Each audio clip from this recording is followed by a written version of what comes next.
자, 우리 CFP 사례 문제 풀이 시간을 좀 갖도록 하겠습니다. 부동산 설계, 단일 사례 쪽에서는 부동산 설계 과목이 있죠. 부동산 설계는 여러분들 실제 시험장에 가시면은 한 문제당 풀이하는 시간이 뭐 짧게 뭐 1분, 2분 내에 모든 것들을 해결하는 그런 문제도 있지만은 상당히 좀 복잡하고 5분 정도씩 시간과의 싸움이에요. 그래서 부동산 설계에 관련돼서는 물론 뭐 지식적인 베이스 토대 하에서 사례 문제를 풀어야 되겠지만은 연습을 좀 많이 하셔야 돼요. 시간이 많이 소요되는 거. 대표적으로 그 영업 활동을 통한 현금 흐름 관련돼서 캐시플로우, 그러니까 할인 현금 흐름 DCF 모형에서 우리 수익 가치 구하는 그런 거 있죠.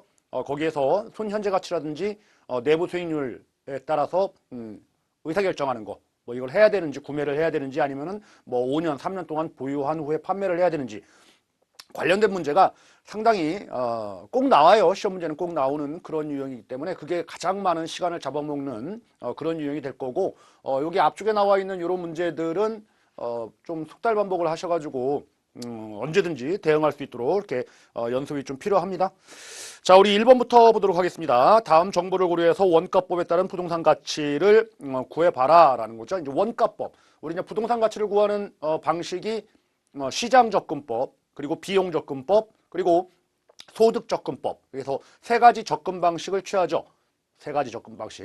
그래서 소득 접근법에 따라서는 직접 환원법이라든지 아니면은 할인 현금 흐름 분석법에 따라서 구하게 되는 거고, 이처럼 이제 원가법과 관련된 부분에서 이제 시험 문제가 출제되면은 그렇게 어렵지는 않아요.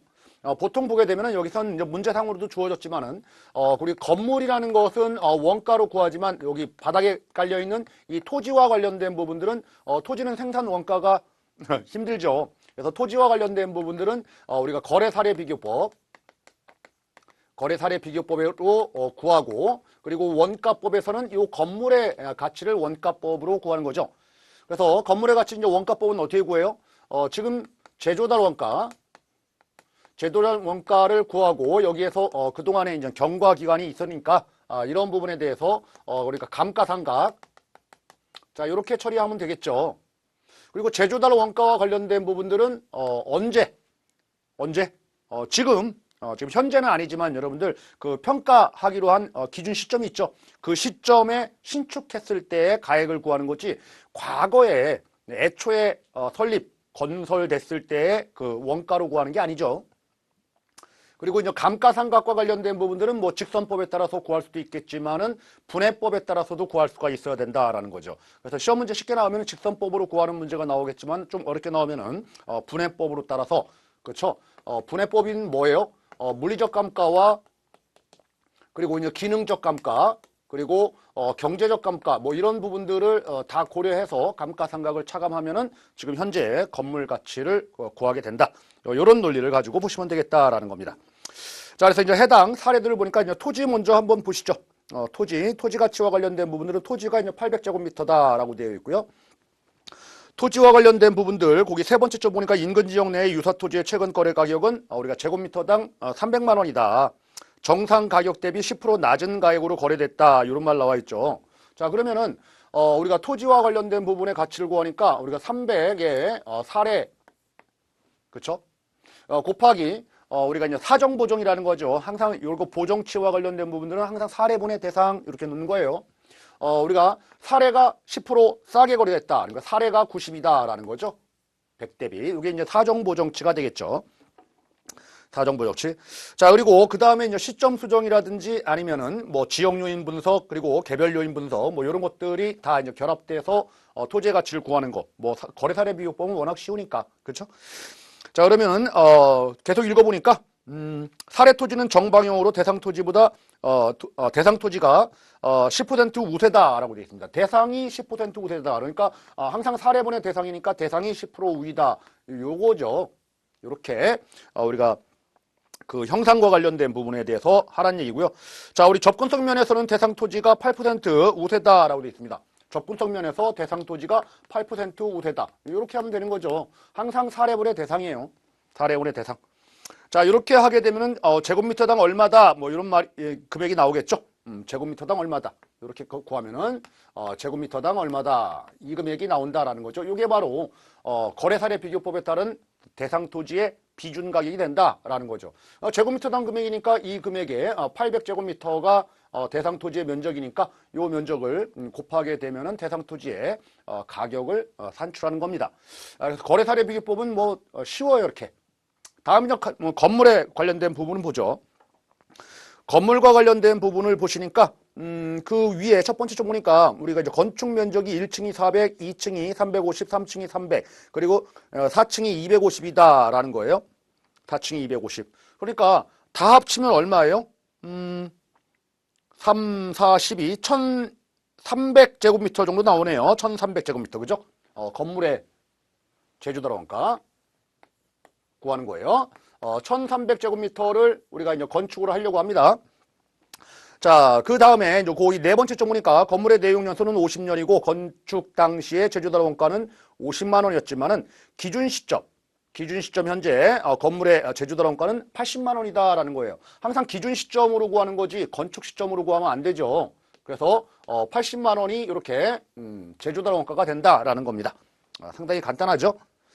자, 우리 건물의 관리 상태가 부실해서 우리가 장부상으로는 경과년수보다는 5년 더 경과된 것으로 관찰된다. 이런 말이 나옵니다. 그렇죠? 상당히 많이 그렇죠? 지금 현재로는 지금 50년짜리지만은 5년 더 경과된 걸로 관측된다. 뭐 이런 말이 나오는 거예요. 지금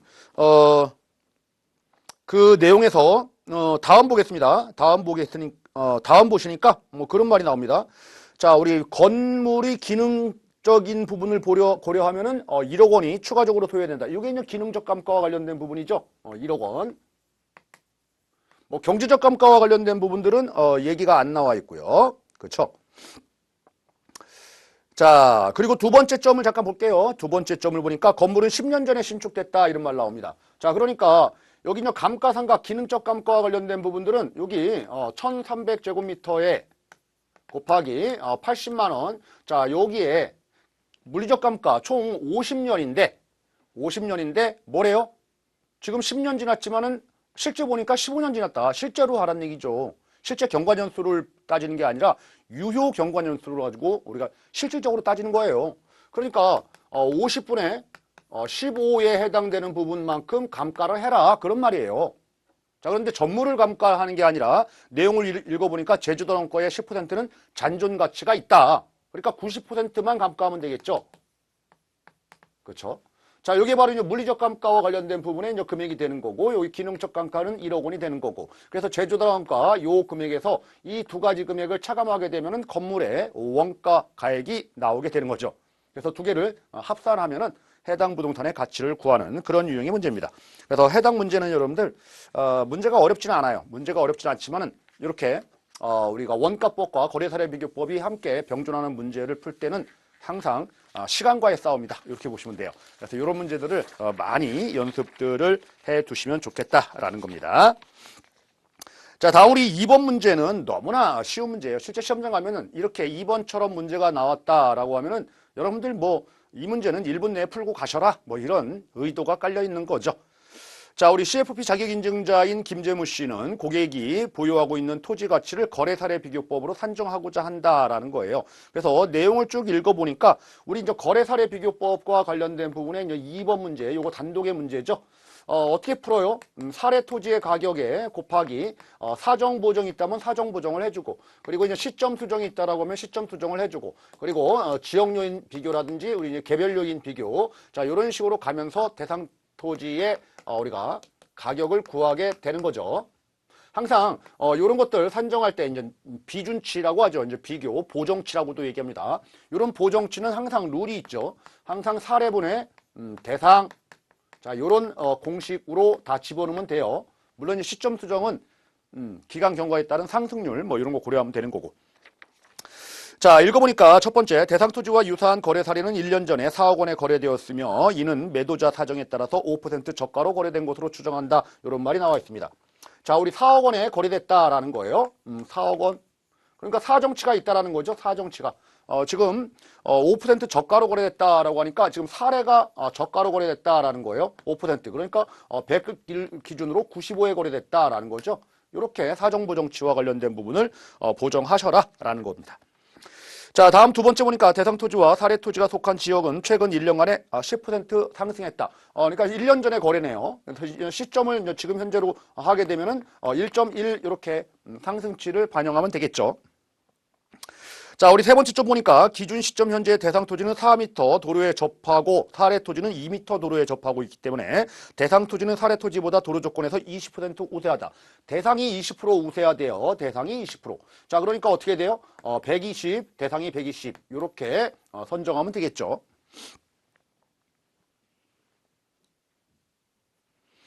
자, 다음 우리 획지 조건으로 대상 토지는 평지이고 사례 토지는 완경사지에 위치한다. 획지 조건상 사례 토지는 대상 토지보다 10% 정도 열세다 이런 말이 나옵니다. 그렇죠? 획지 조건으로 열세다. 사례 토지가 열세래요. 사례 토지 기준으로 나와 있죠. 그러니까 열세니까 빼야 되겠죠. 사례가. 요걸 기준으로 이렇게 하시면 되겠습니다. 자, 다음 면적은 동일하다 이런 말 나와 있고요. 우리가 다음 보니까 기준 시점 현재 대상 토지가 속해 있는 지역의 평균적인 지가 수준은 평당 우리가 1,000만 원 정도인데 사례 토지가 속한 지역의 평균적인 지가 수준은 평당 80만 원, 800만 원이다 이런 말 나와요. 자, 이게 바로 이제 지역 요인과 관련된 부분의 이제 트릭인 거죠, 이거. 요거 그쵸? 요런 우리가 도로 조건이라든지 획지 조건과 관련된 부분들은 개별 요인과 관련된 부분을 하는 거고, 요 지역 요인과 관련된 부분을 보니까 지금 사례 토지는 이쪽 지역에 속하는데 요 대상 토지는 여기에 있대요.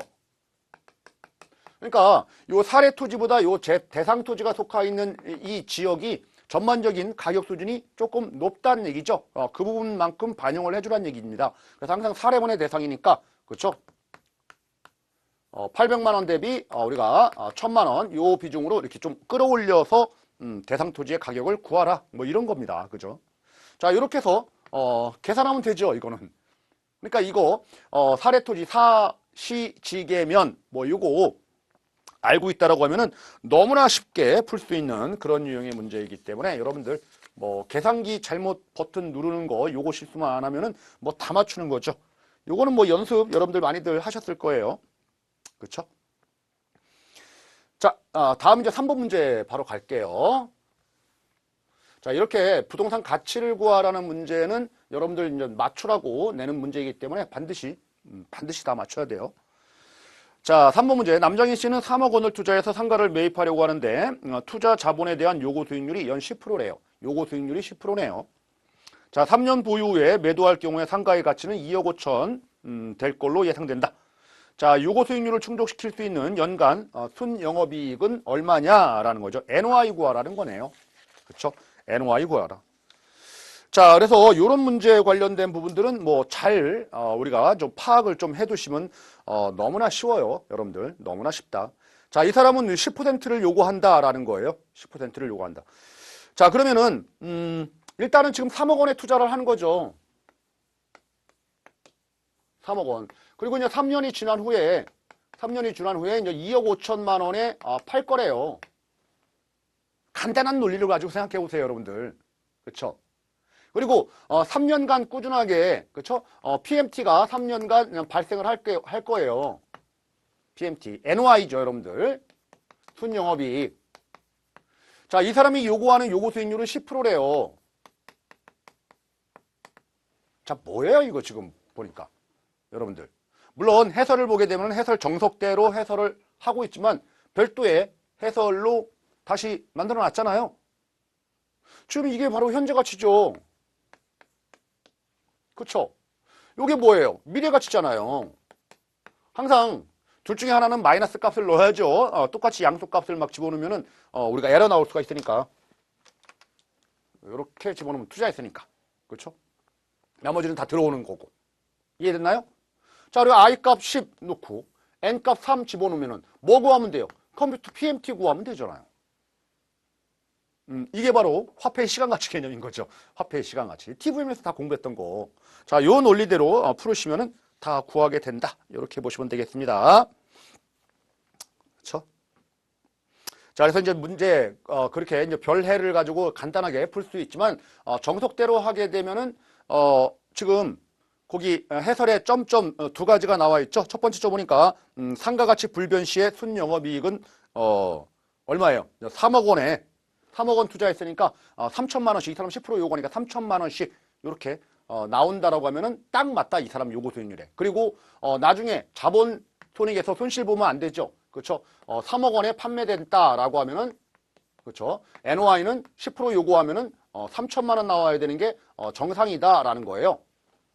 그런데 지금 3억 원에 판매를 못하고 지금 2억 5천에 판매하니까 이 5천만 원만큼 이제 손실 보는 부분이 있잖아요. 그렇죠? 이 손실 보는 부분을 순영업이익에서 어느 정도 충당을 더 해준다라고 하면은 요거 수익률 10%를 맞출 수가 있겠죠. 그렇죠? 그러면 손실 보는 부분들을 미래 가치로 놓고 이걸 어떻게 합니까? 3년으로 이 사람이 요거 수익률 10%로 PMT를 구하면 되겠죠. PMT를 구하면은 매년 얼마씩 더 충당을 해야 되느냐? 그래야지 이 사람이 요거 수익률 10%를 만족시킬 수가 있겠죠. 그 금액을 계산해 보니까 대략적으로 1,500만 원 정도 나온대요. 그러니까 3천만 원이 아니라 1,500만 원을 합산한 4,500만 원 수준 정도까지는 나와야지만이 이 사람이 5천만 원 손실 보는 부분들을 복구해서 이 10% 요구 수익률을 충족시키는 그런 순영업이익이 구해지는 거죠. 논리는 그런 거예요, 여러분들.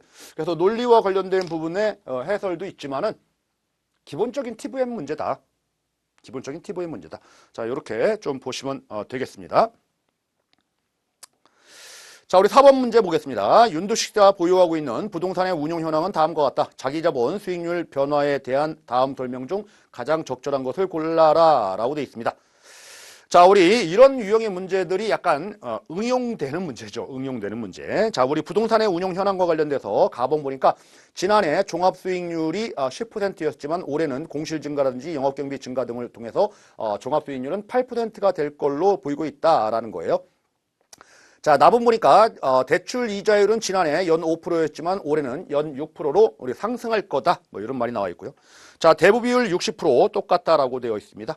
자, 라번 보니까 보유 부동산의 공실 발생, 영업 경비 증가 등과 대출 이자율 상승은 동일한 시점에서 발생한 것으로 뭐 가정한다. 뭐 이런 말이 나와 있는데, 자, 어쨌든 간에 우리가 종합 수익률과 관련된 부분들을 우리가 한번 따져보자라는 거죠. 자, 우리 종합 수익률이라는 것은 어떻게 돼요? 종합수익률이라고 하는 것은 종합환원율도 이제 같은 개념으로 보면 되죠. 금융적 투자결합법 뭐 이런 논리를 보는 거예요. 지금 대부 비율이 60%죠. 그러니까 60%에 해당되는 부분에 해당되는 것이 우리가 대출과 관련된 그쪽에서의 우리가 그렇죠. 대부 비율과 관련된 그쪽에서 원하는 수익률이 될 거고, 그리고 뭐예요?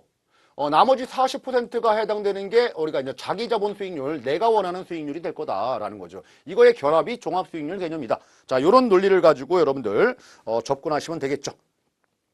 자, 그런데 이제 본 문제상으로는 뭐래요? 대출 이자율 이렇게 나와 있고 대부 비율이 동일하다는 얘기는 뭐예요? 지금 원금은 상환하지 않고 그대로 이자만 상환하는 거니까 우리가 MC 개념 대출 상수 요게 바로 지난해는 5%였지만 요게 6%로 이렇게 올라간다. 뭐 이런 개념으로 보시면 되겠죠. 그렇죠? 자, 그래서 거기 밑에 이제 해설을 보시게 되면은 이제 자기 자본 수익률과 관련된 부분이 쭉 나와 있죠, 여러분들. 지난해 대비 뭐 6.5%포인트 뭐 하락하였다. 뭐 이런 말이 나와 있는데 간단해요. 우리 이제 작년도 지난해를 볼게요. 지난해는 종합수익률이 10%였대요. 그러면 0.65 곱하기 0.05 플러스 0.4 곱하기 X가 되겠죠? 지금 요 그대로 지난해 기준으로 해서 따져본 거예요. 자, 그럼 올해 보겠습니다. 올해는 8%가 됐다는 얘기잖아요. 그러면 0.6 곱하기 올해는 올랐으니까 0.06 플러스 0.4 곱하기 이제 Y가 되겠죠? 올해 자기 자본 수익률. 자, 이거의 변화가 얼마나 됐느냐, X에서 Y로 얼마나 지금 변동이 있었느냐, 요거를 보는 거잖아요. 이해됐나요, 여러분들? 이해됐죠? 뭐 단순하게 보겠습니다. 단순하게. 자, 여기 타인 이게 작년보다 올랐잖아요. 그러니까 내 거는 떨어졌겠죠, 당연히. 그리고 전체도 떨어졌잖아요. 상승했다 뭐 이런 표현들이 나오면 다 틀린 말이고, 하락했다 이런 식으로 나와야 되겠죠. 그래서 몇 퍼센트 포인트 하락했느냐, 요거 이제 실제적인 숫자를 구하면 돼요. XY 값 구하는 거죠. 단순 계산기로 이런 것들은 무슨 뭐 우리가 가지고 있는 재무 계산기 아니고, 쉽게 말해서 그냥 사무용 계산기 뭐 이런 걸로도 다 구할 수가 있겠죠. 뭐 쉬운 유형의 문제입니다. 그래서 마무리 쉽다고 해도 여러분들이 자꾸 이제 응용을 할 줄 아셔야 된다. 이게 응용 문제인 거죠. 어찌 보면은. 자, 우리 다음 보겠습니다. 5번 문제. 김미경 씨 소유의 상가는 현재 연간 순영업수익은 1억 원이다. NOI가 1억 원이래요. 자, 우리 순영업이익 그 산정 시에 적용되는 공실률은 가능 총수익의 5%, 영업경비는 5,200만 원, 그리고 종합환원율은 10%뭐 이런 식으로 나와 있습니다. 최근 시장 환경 변화로 인해서 공실률을 가능 총수익의 10%로 적용하는 것이 합리적이라고 할 경우에 상가의 가치로 적절한 것을 골라라. 직접 환원법으로 한번 구해봐라 라는 거죠.